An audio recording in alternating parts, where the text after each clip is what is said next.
This channel does not promote any violent, harmful, or illegal activities. All content provided by this channel is meant for an educational purpose only. MDH chana masala এখন ছোলা হোক বা বরবটি দানা, সাদা চানা হোক বা কালো, সব রান্নাই হবে অসাধারণ। টিভি9 বাংলায় স্বাগত। হটস্পট নিয়ে আপনাদের সঙ্গে রয়েছে আমি শর্মিষ্ঠা। কিছু কিছু ঘটনা আছে জানেন তো, যেগুলো আমরা দেখিয়ে দেখিয়ে ক্লান্ত হয়ে যাই সেই ইস্যুগুলো, কিন্তু যারা এই ঘটনার সঙ্গে ওতপ্রোতভাবে জড়িয়ে থাকেন, মানে ওই যে দোর্দণ্ড প্রতাপ নেতা মাপের লোকগুলো যখন জড়িয়ে থাকে এই ঘটনাগুলোর সঙ্গে, তারা কিন্তু তাদের চরিত্র কোনো রকম পাল্টান না। কেন এই কথা বলছি জানাবো আপনাদেরকে। তবে আজকে হটস্পটের 3টে ইস্যুর সঙ্গে আপনাদের পরিচয় করে দিই। সবার আগে ওই যে বলছিলাম না, দোর্দণ্ড প্রতাপ ঠিক কি কি ঘটাতে পারে। দেখুন, ঔদ্ধত্যের লাথি, মাঠ আমার, এলাকা আমার, রেফারি আমার, খেলা আমার, তাই গোলও হবে আমার মনের মতন। যদি তা না হয় তাহলে সোজা লাথি। সেরকমই তো ঘটনা ঘটিয়েছেন তৃণমূলের দোর্দণ্ড প্রতাপ নেতা। তারপরের ইস্যু, মৃত্যু যখন উপলক্ষ, মৃত্যুটাই যেন কোনো কোনো রাজনৈতিক দলের কাছে টিকে থাকার কারণ হয়ে ওঠে, এবং যারা নিজের সন্তানকে হারায় তাদের মনের উপর দিয়ে কি যায় জানেন? সিঙ্গুরের নার্সিং পড়ুয়ার মৃত্যুর তো ঘটনা ঘটেছে, কিন্তু এখন তার পরিবার কি বলছেন জানাবো আপনাদেরকে। তৃতীয় ইস্যু, লাইফে ধস। লাইফ লাইন আমরা কি জানি, আমাদের রাজ্যের সঙ্গে সিকিমের যে যোগাযোগ, উত্তরবঙ্গের সঙ্গে যখন আমরা সিকিমে যাই না, তখন আমাদের মূলত NH10-এর উপরই নির্ভর করতে হয়, কিন্তু সেই NH10-এর উপর একাধিক জায়গায় ধস, কার্যত সমস্ত ব্যবসা ইতিমধ্যে লাটে উঠেছে। তবে সবার প্রথমে নজর রাখবো ওই ঔদ্ধত্যের লাথির ইস্যুর দিকে। রাজা খান আমাকে মেরেছিল। পাশে আমাদের চেয়ারম্যান ছিলেন। এই ধরনের ঘটনা অত্যন্ত অন্যায়, ভুল হয়ে গেছে।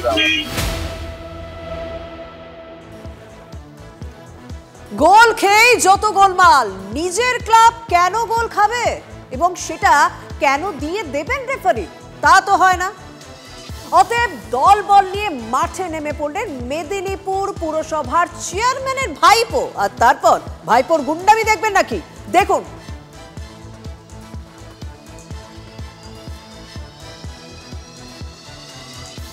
এটাই হচ্ছে ভাইরাল ভিডিও, যেন নিজেই ফিফা কিংবা AIFF বা IFF, তার উপরে কেউ নেই।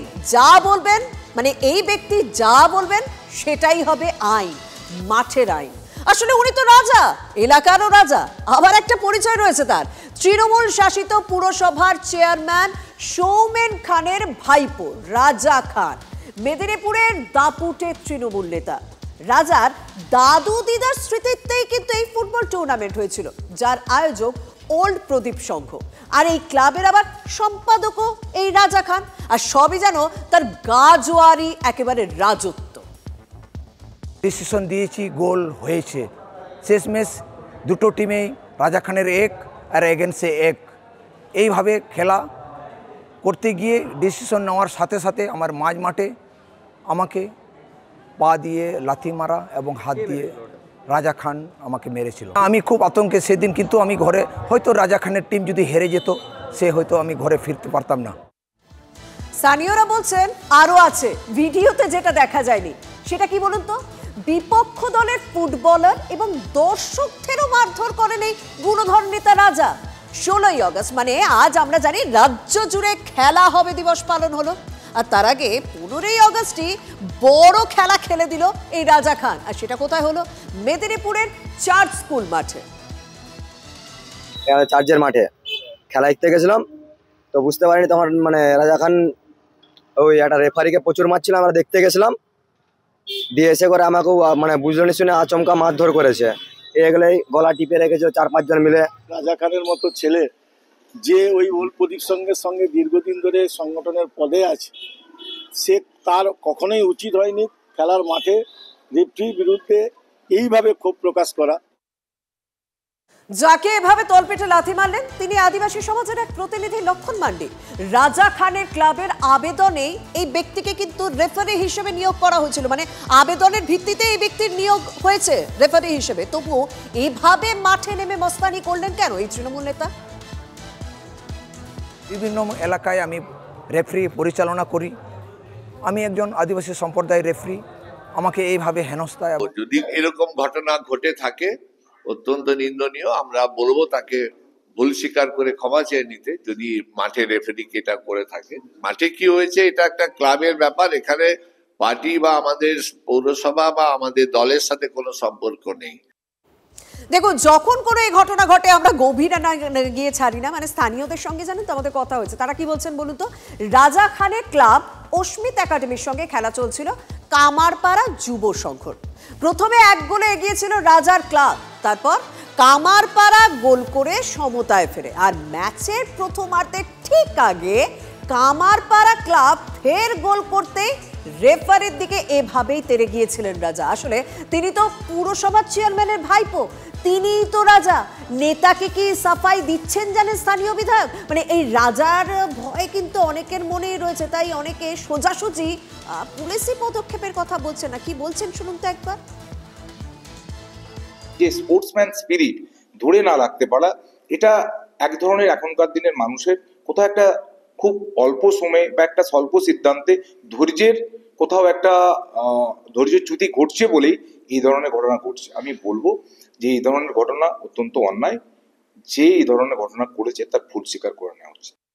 এই ধরনের ঘটনা অন্যায়, যে করেছে সে ভুল স্বীকার করুক, কিন্তু কোনো পুলিশি পদক্ষেপের কথা বললেন না, কারণ এই রাজার ভয় অনেকেরই রয়েছে।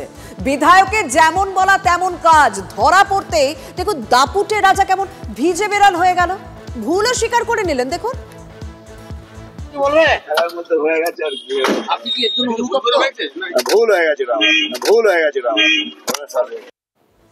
শাসক দলের কেউ, চেয়ারম্যান হোক বা বিধায়ক, কেউ সোজাসুজি গ্রেপ্তারের পথই দেখালেন না।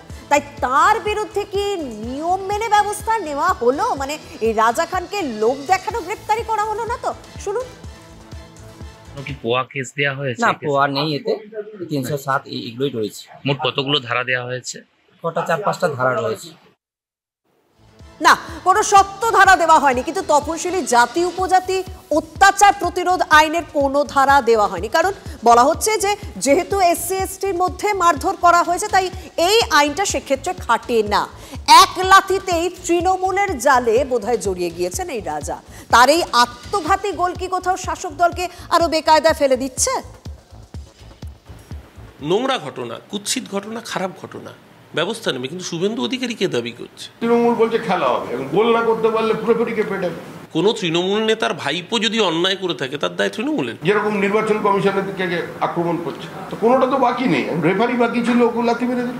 ওনার নেতা কৈলাস বিজয়বর্গীয় তার ছেলে ভোপাল ইন্দোর মিউনিসিপ্যালিটি কর্পোরেশনের আধিকারিকদের প্রকাশ্য রাস্তায় ফেলে কুকুরের মতো পিটিয়েছিলেন ব্যাট উইকেট দিয়ে। কি অন্যায় করেছে? ধন্যীমে দেখেন, রবি ঘোষকে দেখেন, এটা তো বাংলা বাঙালির মননে একদম পতিত হয়ে আছে। তো সেটাই দেখুন, কাল মেগা সানডে ডুরান্ড ডার্বি, বাঙালি চিরকালীন দ্বৈরথ। তার আগে এক প্রস্ত খেলা হয়ে গেল এই মেদিনীপুরের মাঠে। গোল না মানতে পেরে রেফারি পেটা। আর এবার দেখাবো আর এক রেফারির কথা, জানেন তো, তবে বাস্তবে নয়, পর্দায়। রেফারিকে ম্যানেজ করতে কত কৌশল দেখুন। মাঠের বাইরে বল গেলে হুইসেল বাজাবেন, আর গোলের মধ্যে বল গেলে সবচেয়ে বড় কথা হচ্ছে আমার টিমের দিকে লক্ষ্য রাখবে। না, আমি বলছি, আমি তো আরে পুরুষ তো ধর্মের খেলার রেফারি। শোনো, যে কোনো রকমে আমার টিমকে জেতাতে পারলে তোমার জায়গা, জমি, ভিটে মাটি যা আমার কাছে বন্ধক আছে সব আমি এমনিতেই ফেরত দিয়ে দেবো।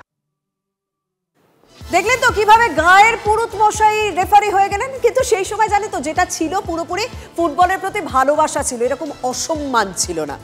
যাই হোক, এবার পরের ইস্যুর দিকে নজর রাখি। 3 দিন আগে এক স্বপ্নে মৃত্যু আমরা দেখেছি, আর তারপর থেকে পরিবারের কাছে পুরোটাই দুঃস্বপ্ন।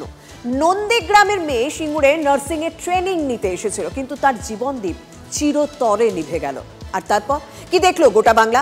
পদে পদে শুধু ধোঁয়াশা দেখলাম।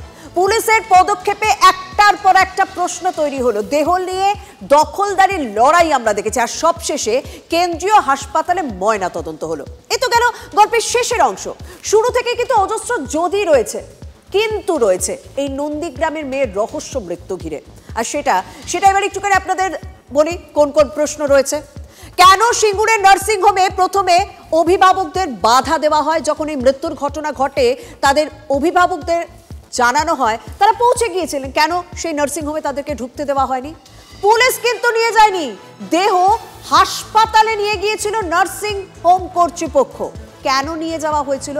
পুলিশ কেন না নিয়ে গিয়ে হাসপাতাল কেন নিয়ে গেল? এটার একটা প্রশ্ন। আর একটা প্রশ্ন, বৃহস্পতিবার ভোরে সিঙ্গুরে পৌঁছে গিয়েছিল মৃতের মা বাবা, কেন দুপুরে দেখানো হলো দেহ? ভোরবেলায় পৌঁছলো, দুপুর অবধি কেন? এতটা সময় কি হচ্ছিল? ময়না তদন্ত নিয়ে কেন অতি সক্রিয়তা?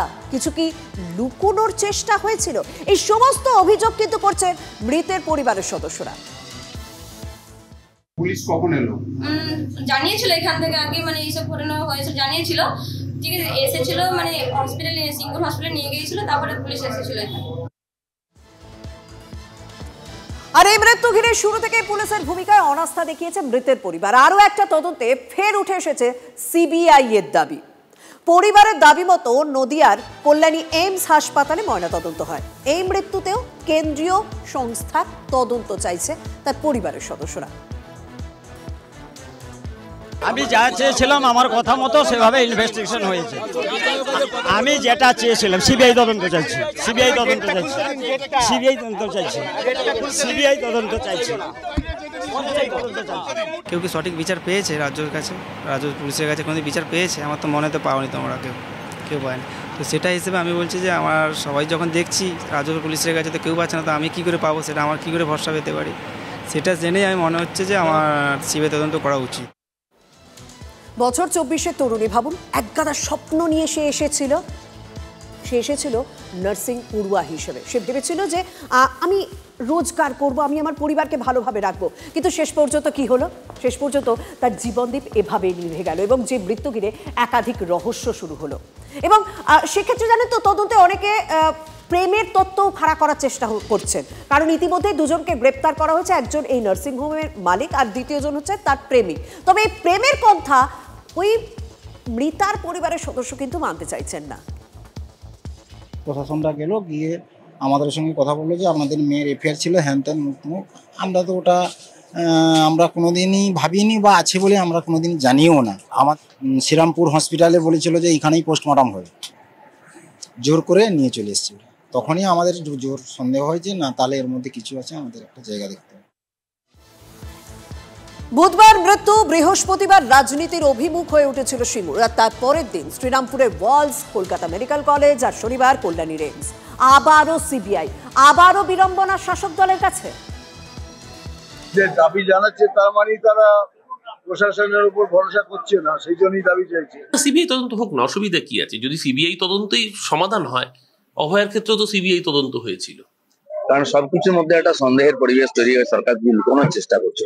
যে ঘটনায় আমাদের লুকোনোর কিছু নেই, সেই ঘটনায় যে খুশি তদন্ত করুক। যদি কোর্ট মনে করে সিবিআই তদন্ত হবে, আমাদের কোর্টের বিরুদ্ধে বলবার কিছু নেই। সরকারি হসপিটালের আধিকারিক তিনি লিখছেন যে সোশিও পলিটিক্যাল কন্ডিশনের জন্য তার দেহকে অন্য জায়গায় স্থানান্তরিত করা হচ্ছে তার অটোপসি করার জন্য। এটার সঙ্গে রাজনীতির কোনো সম্পর্ক নেই। প্রকৃতি কতটা ভয়ঙ্কর হতে পারে তা তো দেখছে গোটা দেশ।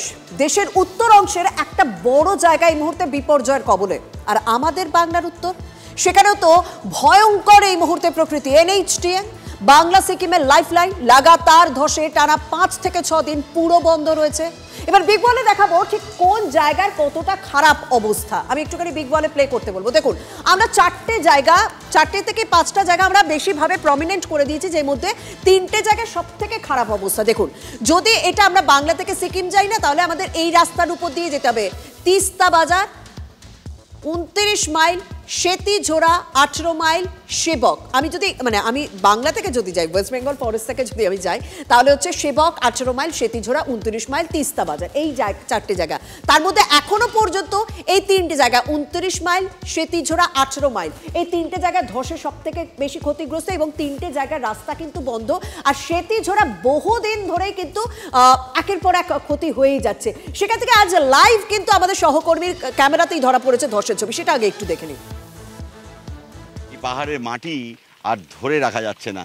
আমি একদম ছবিটা দেখাবো, দীপায়ন দেখাচ্ছে কিভাবে অসংখ্য ছোট বড় পাথরের স্তূপ এভাবে গড়াতে গড়াতে নেমে আসছে। দেখাবো ঠিক এখন যেখানটায় ধস নামছে, ঠিক তার আগে ওখানে কিন্তু বুলডোজার দিয়ে রাস্তাটাকে খোলার কাজ হচ্ছিল এবং ঠিক সেই সময়কালে এই এলাকায় কিন্তু আবার নতুন করে ধস নামে এবং কিভাবে হু হু করে পাথর নামছে সেই ছবিটা একদম দেখাচ্ছি ক্যামেরাতে। বুঝতে পারছেন পাহাড়ের অবস্থাটা একেবারে ভঙ্গুর অবস্থা, যেখানে সেখানে ভাঙছে, একদিক সামলাতে গিয়ে আরেকদিক ভেঙে পড়ছে। আর এই সব দেখে রীতিমতো বিরক্ত এবং ক্ষোভ সামলাতে পারছেন না দার্জিলিং এর সাংসদ। या सांसद की गलती है या विधायक की गलती है या ठेकेदार की गलती है या एनएचपीसी का है या इरकोन का है या एनएचएडीसीएल का है, गलती पकड़ में नहीं, मैं पकड़ूं तो किसको पकड़ूं? इरकोन वाला बच के निकल रहे, हमारी वजह से तो कुछ नहीं हुआ। ये बोल रहे हैं हमारा जो प्लान था उसके हिसाब से कर दिया।